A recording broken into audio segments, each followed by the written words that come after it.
আসসালামু আলাইকুম। গল্পের আলাপন চ্যানেলে আপনাদের স্বাগতম। পড়ছি পুষ্প প্রণয় ধারা।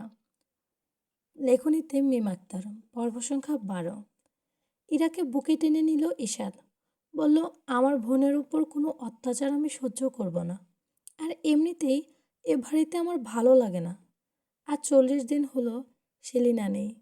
কি অদ্ভুত, কেউ মারা গেলে কতদিনই বা তাকে মনে রাখে। রান্নাঘর ঘরে ব্যস্ত হাতে কাজ করছে আকলিমা। সওদাগর বাড়ি কেমন যেন মানবশূন্য। ঈশাত আর রুহি 1 মাস যাবৎ ঢাকা থাকে। ইরা ওর নানুর বাড়ি। শিহাব তো এমনিতেই সপ্তাহে একদিন আসে। এবার তো গত সপ্তাহে তাও দেখা যায়নি।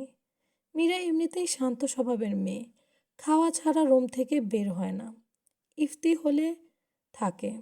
তাও উষারিমি আছে বলে বাড়িটা সামান্য জীবন্ত লাগে। আকলিমা এসব ভাবতেছে এক মনে। হঠাৎ মনটা থমকে ওঠে। মনে পড়ে বিয়ের পরের কথা। আকলিমা যখন নতুন বউ, প্রথমবার যখন রান্না করলো সবার জন্য। রান্না সেদিন খুবই বাজে হয়েছিল। সেলিনা সবগুলো খাবার টেস্ট করে আকলিমা আকলিমা তো ভয়ে শেষ। সেলিনা সেদিন শান্ত স্বরে বলেছিল, সব খাবার আমি রান্না করে রেখেছি, এগুলোই টেবিলে সার্ভ কর, আমি এগুলোর ব্যবস্থা করছি। এমনি করেই সংসারের কাজ হোক, রোকেয়া আর শাশুড়ি থেকে বাঁচানো হোক, কিংবা হাসান সওদাগরকে মন রক্ষা করা হোক, হোক সেটা ছেলে মেয়ে সুশিক্ষা দেওয়ার ক্ষেত্রে, শান্তভাবে সব কিছুই সমাধান করে দিতেন। পেছন থেকে সখিয়া বললেন, ছোট ভাবি তুমি কাঁদছো? সখিয়ার গলা শুনতে আকলিমা হাউমাউ করে কেঁদে ফেললেন। ছোটবেলায় মা বাবা হারিয়ে গেছে, মারা গেছে। এ পৃথিবীতে আমার একটা আপন মানুষ কেন থাকে না? আমি কেন বারবার এতিম হই? রাতের খাবার শেষ করেই সবাই বসেছে সওদাগর বাড়ির উঠানে। আজ সব ভাই বোনেরা একসাথে হয়েছে। কাল সেলিনার নামে এতিম বাচ্চাদের খাওয়ানো হবে, কোরআন খতম করা হবে, খাওয়া দাওয়ার আয়োজন করা হবে। এরা কেমন যেন আগের মতো প্রাণোচ্ছলতা নেই, চুপচাপ থাকে। একেই তার জীবনের একমাত্র ছাতা দুনিয়াতে নেই। 40 দিন। তার উপরে ভালোবাসার মানুষ 2 মাস ধরে নিখোঁজ। অর্ণবের অফিসে গিয়েছিল এরা। সেখানে গিয়ে কিছু জানতে পারে না। তীব্র অভিমান জাগে বারবার। এই খারাপ সময়ে নিখোঁজ হতে হলো ওনার। ব্যবসার কাজ তো যেতেই পারে, তাই বলে কোনো যোগাযোগ করবে না? মাঝে মাঝে চিন্তা হয়, কেমন আছেন উনি? কোনো বিপদ হয়নি তো আবার? চিন্তা আর বসে থাকতে পারল না এরা। তাই তো আসার 2 দিন আগে গিয়েছিল ওদের গুলশানের বাসায়। প্রচুর বৃষ্টি ছিল সেদিন। কলেজ ছুটির পর রওনা হয়েছিল। একে বৃষ্টি, তার উপরে যানজট। একা কখনো যাতায়াত করেনি এরা।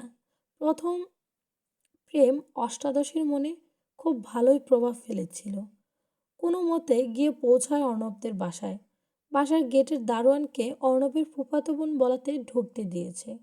দরজার সামনে খুব ভীতি আর সংকোচ নিয়ে দাঁড়িয়ে আছে।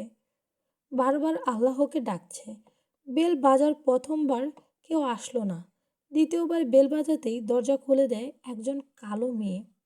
10 বয়স, 20-25-এর মাঝামাঝি হবে। আপনি কে আফা? কার কাছে আইছেন? ইরা বলল, আমি অর্ণব ভাইয়ের ফুফাতো বোন। মেয়েটা বলল, কয়দিন আগে যে মইরা গেছিল ওই ফুপুর মাইয়া? এরা মাথা নেড়ে সম্মতি জানায়। মেয়েটা উচ্ছ্বাসিত কণ্ঠে বলে, আসেন আপা, বনাইয়া, আমি আম্মাজানরে ডাইক্কা লই আই। ইরা বসলো ড্রয়িং রুমের সোফায়। মেয়েটি ইরাকে 1 গ্লাস পানি দিয়ে সিঁড়ি দিয়ে উপরে উঠে গেল। ইরা বসে চারিদিকে তাকালো। ড্রয়িং রুমের চারিদিকে প্রায় সব সাজসজ্জার জিনিসপত্রই রাজকীয় ঐশ্বর্য ঝলমল করছে। ইরা হঠাৎ করেই চোখ গেল দেয়ালে টাঙানো একটা ছবির দিকে। ফ্যামিলি ফটো, মামা মামি, দুপাশে আয়ান অর্ণব। আস্তে আস্তে ছবির সামনে দাঁড়াতেই পেছন থেকে গম্ভীর মেয়েলি কণ্ঠ ভেসে উঠল, তুমি এখানে? ইরা পেছনে তাকাতেই নাজমা বেগমের গম্ভীর মুখটা দেখতেই আমতা আমতা করে জিজ্ঞেস করলো, কেমন আছেন মামনি? আমার খোঁজ খবর নিতে তো এসেছো মনে হচ্ছে না। কেন এসেছো তাই বলো। এরা মাথা নিচু করে রাখে। তারপর বলে, আসলে, নাজমা ধমকের স্বরে বললেন, তোমাকে আমার কাছে ক্রিমিনাল মনে হচ্ছে। মনে হচ্ছে চুরি করতে এসে ধরা খেয়েছ। You know what? In my lawyer life I have seen many like you before the crime, broken after greeting caught. এই বলে, এই বলো, কি চাও, কেন এসেছো? এরা বুঝতে পারল না রাগারাগি থাকতেই পারে, তাই বলে ওর মামুনি এমন করে কেন কথা বলতেছে। আসলে মামুনি, অর্ণব ভাই, স্টপ। আমার ছেলের নাম নেবে না। তোমার কোনো যোগ্যতা নেই আমার ছেলের নাম নেওয়ার। এরা তাও বলল, উনি কেমন আছেন? আমি ভেবে পাই না এত বেহায়া কেন তুমি। তার পরক্ষণেই হেসে বললেন, মায়ের তো চরিত্র ঠিক নেই, তুমি ভালো হবে কিভাবে? জন্মের ঠিক নেই? এরা চোখ দিয়ে পানি ঝরে। আপনি আমার মায়ের সম্পর্কে কোনো খারাপ কথা বলতে পারেন না। 100 বার বলবো, 1000 বার বলবো। আমার জীবন নষ্ট করতে না পেরে এখন আমার ছেলের গলায় ঝুলে পড়তে চাচ্ছ? এরা একটু বেশি প্রতিবাদী মেয়ে, আর চুপ থাকতে পারল না। রেগে বলল, আপনার ছেলে ভালো বলতে পারবে কে কার গলা জ্বলতে চাচ্ছে আর কে কার পিছু নিচ্ছে। আর আমার মাকে নিয়ে একটা কথাও আপনি বলবেন না। আজ বুঝলাম আমাদের সাথে রক্তের সম্পর্ক থাকা সত্ত্বেও আমার মা কিভাবে আপনাদের ত্যাগ করেছিলেন। নাজমা বেগম একটা থাপ্পড় মেরে বলল, এই মেয়ে, বের হ আমার বাড়ি থেকে। আর তোর মা মরে গিয়েও তোকে রেখে গিয়েছে, ওর পাপের ফসল। ইরা চোখ থেকে পানি পড়তেই থাকে। আপনি এত খারাপ, এত নীচ মনের মানুষ, একজন মানুষ পৃথিবীতে নেই, তাকে নিয়ে এত খারাপ কথা বলতে আপনার বুক কাঁপে না? আমি আর আপনার ছেলের সামনেও যাব না। আপনি আপনার ছেলেকে বেঁধে রাখেন। নাজমা রেগে ইরার হাত ধরে টেনে বাড়ি থেকে বের করে মুখের সামনেই দরজা লাগিয়ে দেয়। ইরার হাত পা কাঁপছে।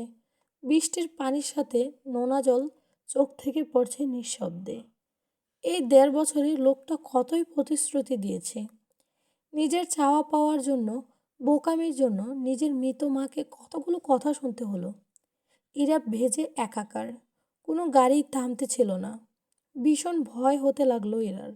হঠাৎ পাশেই একটা গাড়ি থামতে ইরার অন্তরাত্মা কেঁপে উঠল। গাড়ির দরজা খুলতে গাড়ি থেকে চেনা কণ্ঠ পেতেই ইরার কলিজা ঠান্ডা হলো। নিশ্চুপ উঠানে বসে থাকা ইরাকে ডাকলো আয়েশা, এই দামরি, আয় এখানে। ইরা চেয়ারটা এগিয়ে আয়েশা সওদাগরের পাশাপাশি বসে ওনাকে জড়িয়ে ধরলো। আচ্ছা দাদু, আম্মু আমার কথা বলতো।